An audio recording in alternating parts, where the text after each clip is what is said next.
بھائی پوچھ رہے ہیں السلام علیکم ورحمۃ اللہ وبرکاتہ۔ سوال نمبر 1، ایسا لون لینا کیسا ہے جو گورنمنٹ کا ہوتا ہے، اس میں انٹرسٹ بھی شامل ہے؟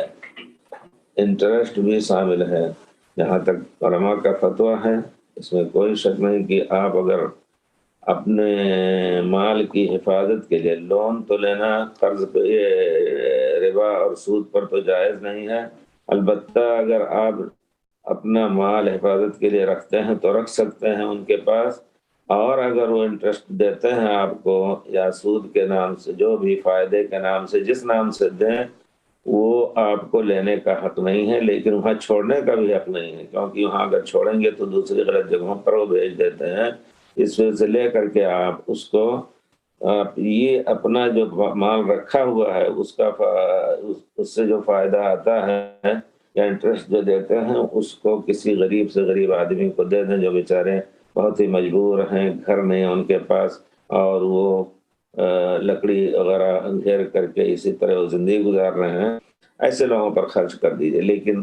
لون یعنی قرض ایسا نہ لیجئے جس میں آپ کو ربا یا سود دینا پڑے۔ اب رہ گئی بات، آدمی کہے گا کہ ایسا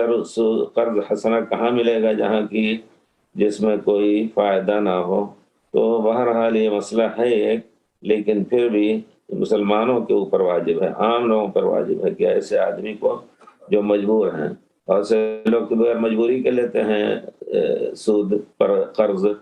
اپنی تجارت بڑھانے کے لیے کسی حالت میں جائز نہیں، البتہ خاص ضرورت کے لیے، علاج کے لیے اور کچھ اگر مجبوری ہے تو لے، لیکن یہ ہے کہ اس کو کیسے ادا کرے گا۔ ہم چاہتے ہیں کہ مسلمانوں میں کوئی ایسی چیز ہونی چاہیے، کوئی تعاونی آپس میں ایسا ایک دوسرے کے ساتھ تعاون کے نام سے اپنے قرض، اپنے زکوٰۃ اور اپنے صدقات و خیرات وہاں اکٹھا کریں اور ایسے لوگوں کے لیے خرچ کریں، اور یہی ایک حل ہے سب سے بڑا۔ لیکن چونکہ مسلمان کا ہر معاملہ ٹیڑھا ہی ہے اور وہ اللہ سے دور ہیں، تو پھر یہ سب کام کرنے کا